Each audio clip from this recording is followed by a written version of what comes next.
vlog. On est le vendredi 12 novembre il me semble. Je suis désolée pour les lights que vous voyez dans mes lunettes, mais si je les enlève je ne vous vois plus. Donc enfin je ne vois plus où je regarde et de quoi je vais vous parler. Donc j'ai besoin de mes lunettes.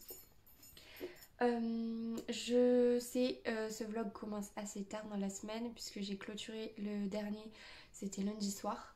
Mais on était avec mon chéri en séjour dans la Lozère. On s'est posé un petit peu, ça fait beaucoup de bien. Et donc tout simplement j'ai décidé d'attendre de rentrer chez moi pour vous parler de mes lectures. Pendant mon séjour j'ai lu Les Refuges de Jérôme Lambry que j'ai adoré. On en avait beaucoup parlé en bien, donc je me hâtais de le lire. Et c'était une bonne lecture et je suis contente parce que ma précédente lecture m'avait laissé un petit peu avec ma faim, on va dire. Et donc, souvent avec les thrillers, je suis vite rassasiée. Donc là, je suis très contente. C'était un très bon livre. En fait, on y suit parallèlement une histoire, comment est-ce qu'elle s'appelle? Donc c'est Sandrine qui est un jour retrouvée sur une plage couverte de sang. Elle a des propos incohérents, elle est hospitalisée rapidement et sur sa route va se lier l'inspecteur, j'ai un souci avec les prénoms, donc il s'appelle Damien, un inspecteur de police donc qui va devoir s'occuper de déceler, de trouver la vérité de tout ce qui s'est passé dans l'histoire de Sandrine qui elle a des trous de mémoire dus à un certain choc. Et donc Damien qui essaie de déceler le vrai du faux, de trouver la vérité. Lui dans le passé a perdu, je vous spoil rien puisque c'est dans le début du livre, a perdu sa petite fille qui n'a jamais été retrouvée et donc il va tout donner pour pouvoir aider cette jeune femme. Et en fait c'est un thriller psychologique qui est très bien mené car arrivé la moitié du livre je me suis dit mais non, si ça se termine, si c'est ce que je pense je vais être déçue parce qu'en fait il se passe rien, enfin c'était trop prévisible et j'aurais été déçue. Mais en fait je n'ai pas été déçue car il y a eu le fameux twist final dont j'avais besoin. Pour moi il y a quand même certaines parties qui n'ont pas été assez approfondies sur la fin, puisque le thriller est vachement concentré sur l'histoire de Sandrine, voilà, on va dire, je vais m'arrêter là pour pas trop en dire. L'histoire est vachement centrée sur Sandrine, mais à la fin, après le twist, moi personnellement j'aurais aimé que on en sache un peu plus sur le après. Donc, mis à part cette petite aparté de ce que j'aurais aimé rajouter à ce thriller, il est génial, il se dévore, il est addictif et clairement Jérôme Lambry, il est vachement tordu. Il est vachement tordu mais dans le bon sens puisque nous, lecteurs et amoureux du thriller polar, on adore. Ça fonctionne très bien, on adore. Ma future lecture sera donc Mademoiselle Papillon de Alia Cardine que je vais commencer dès aujourd'hui. Je vous en ai parlé il n'y a pas très longtemps, c'était il y a peut-être 2 semaines. Donc je ne vais pas vous relire le résumé, vous n'aurez qu'à retourner sur mes précédents vlogs si vous le voulez. Mais il est assez court, je pense que je vais le lire pour finir la semaine. 280 pages, sachant qu'aujourd'hui j'ai quand même pas mal de choses à faire, donc pas sûre de pouvoir bien l'entamer. Je vous en reparlerai très rapidement, mais en ce moment je ne fais que voir des avis dithyrambiques à son sujet. Ok, il y en a qui fait gronder le moteur. Donc je ne fais que voir des avis dithyrambiques et j'ai trop envie de découvrir la plume d'Alia Cardine, donc pourquoi attendre davantage? Il n'y a aucune raison, donc je vais me lancer. Et après, je sais déjà ce que je lirai encore après, donc je vous en parlerai la prochaine fois. Voilà, voilà. Est-ce que vous avez remarqué ma nouvelle beauté qui est arrivée? Ma petite plante, il faut que je lui trouve un petit nom. Je l'aime trop d'amour déjà. Voilà, donc je vous parle très vite de ma lecture et si tout va bien, cet après-midi, si j'arrive à caser dans mon emploi du temps de tout ce que j'ai à faire, je devrais aller à la rencontre de Bernard Weber avec une séance de dédicaces pas très loin de chez moi, mais je ne suis pas sûre d'avoir le temps d'y aller. Donc à voir, vous verrez très prochainement vous dans le vlog. Moi je ne sais pas encore, ça se fera sur le moment. Voilà, donc je vous souhaite de bonnes lectures et je vous dis à très vite. Hello, on est vendredi soir, j'ai pas pu aller voir Bernard Weber, mais c'est pas très grave, il y aura forcément d'autres occasions avec d'autres rencontres d'auteurs que j'aime beaucoup. Et actuellement, je suis en train de m'installer avec une bonne bouillotte bien chaude, un tout doux plaid et avec mon tout premier film de Noël. Voilà, donc c'est moment cocooning et chill. Voilà, je prends mon cerveau, je le pose et je retournerai à ma lecture demain. Ciao ciao.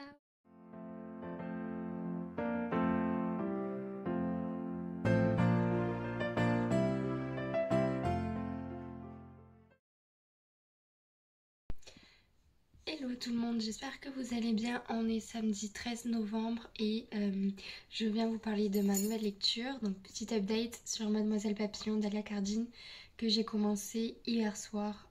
J'ai pas énormément lu encore, j'en suis page 109 et c'est une très belle découverte. Je suis ravie de pouvoir enfin découvrir la plume de Alia Cardine. Pour ce qui est de la petite histoire, en fait c'était un roman à double temporalité. Dans la partie présente, on retrouve Gabrielle qui est infirmière dans un centre de néonatologie. Donc elle s'occupe des grands prématurés. Elle vient pour en fait, les aider à survivre, leur apporter tout ce que leur petit corps n'est pas capable de faire tout seul. Mais aussi être présente pour les familles, les mamans notamment qui ne veulent pas croire à la situation. Elle est là pour les aider, les accompagner et en fait elle a perdu le plaisir d'exercer car il y a beaucoup de le côté émotif, émotionnel qui perturbe son travail. Elle accumule la fatigue et elle ne trouve plus de raison à travailler. Et en parallèle, on retrouve Mademoiselle Papillon qui, dans les années 1920, donc les années d'après-guerre, c'est pareil, elle travaille également en tant qu'infirmière dans un centre néonatologie. J'ai un peu de mal avec ça.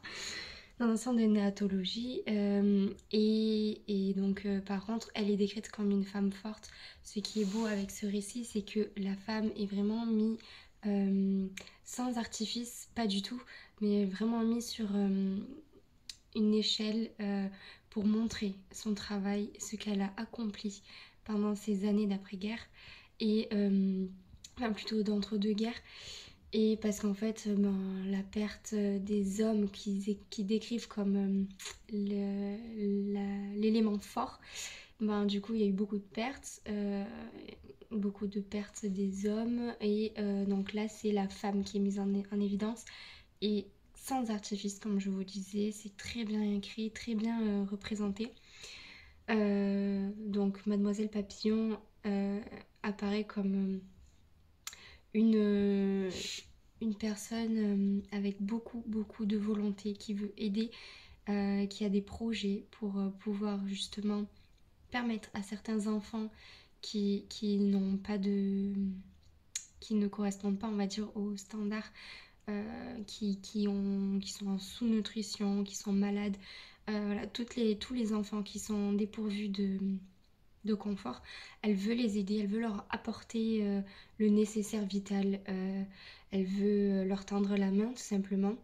Et donc on voit beaucoup ce combat d'une femme qui donne tout pour aider son prochain et grâce à ce récit en fait, Gabrielle, donc dans le présent, va essayer de retrouver une petite lueur d'espoir à son travail. Et c'est très beau, c'est très bien écrit, la plume d'Alia Cardine est touchante, attendrissante. On se lie avec ces personnages, l'émotion est omniprésente et on ne peut pas être insensible à ça. Ce n'est pas non plus larmoyant, c'est juste les mots qu'il faut, les mots justes, et c'est un très beau récit. Ce n'est pas uniquement un récit explicatif de comment ça se passait à l'époque. Non, on voit vraiment, on a vraiment le sentiment de rentrer dans leur cocon, dans leur, comment dire, dans leur vie de femmes qui ont un métier compliqué, mais vital et nécessaire. Et donc c'est, je trouve, très beau d'avoir écrit un roman pareil. Je remercie l'autrice pour ça et c'est la première fois que je lis un de ses romans, donc je sais, je ne suis pas sans savoir que elle a sorti un nouveau roman qui s'appelle Archie, et au vu du bonheur qu'est cette lecture, il est fort probable qu'Archie soit un livre que je voudrais lire par la suite. Donc voilà, si vous êtes sur la route de ce roman, vous pouvez clairement vous jeter dessus. Il est pas très long, il fait 250 pages, quelque chose comme ça. Moi je l'ai commencé, donc je vous disais hier soir, mais très très peu. J'en suis déjà quasiment à la moitié. Bon, pas tout à fait. mais je sais que je vais le dévorer, je sais que ça va être un vrai plaisir. Là, ce week-end, je ne serai pas chez moi puisqu'on va en famille dans les Cévennes. Ça va être l'anniversaire de mes petits cousins qui ne sont plus si petits que ça maintenant. Mais je suis désolée, j'ai le bras qui faiblit.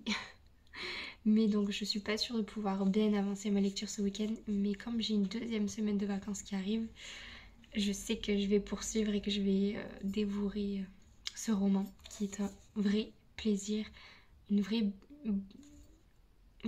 bulle d'émotion, de partage. Voilà, c'est comme ça que je vois ce roman.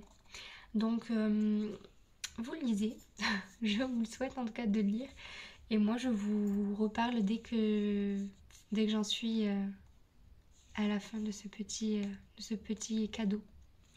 Voilà, donc je vous dis à très vite et je vous souhaite un bon week-end.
Salut, on est lundi 15 novembre, il est 18h.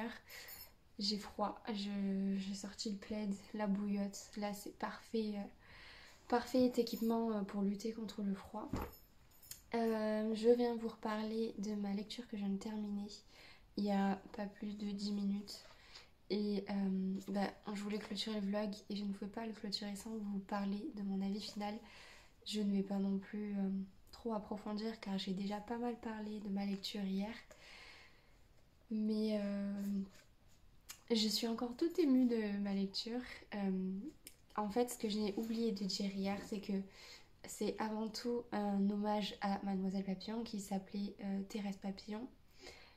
Et c'est un hommage mêlé à de la fiction avec l'histoire de Gabrielle. Mais ça fonctionne terriblement bien. Je ne sais pas si je vais pouvoir trouver les bons mots parce que c'est à chaud. Mais c'est un très bel hommage, c'est très beau de se dire qu'il y a eu des personnes comme cette dame il y a déjà des années de ça. Et c'est beau de mettre la lumière sur ce personnage. C'est vrai que là, actuellement, avec tout ce qui est Covid depuis bientôt 2 ans maintenant, on parle beaucoup des infirmières, des exploits qu'elles font, mais ce que je trouve de beau avec ce roman, c'est qu'il met en évidence le fait que ces femmes ont toujours existé. Elles ont toujours été là à s'occuper des plus faibles, entre guillemets, je veux dire faibles physiquement. Et c'est pas nouveau, c'est vrai qu'on en parle beaucoup depuis quelques temps, mais elles ont toujours mis leur vie entière à se démener pour aider, pour sauver. Encore plus avec le sujet de la néonatologie et des soins intensifs pour ces petits tout. Mais d'ailleurs, c'était un domaine que je ne connaissais que très peu et c'est très beau de développer ce sujet. Bon, moi je vais me calmer parce que sinon je vais en parler encore pendant des heures et des heures.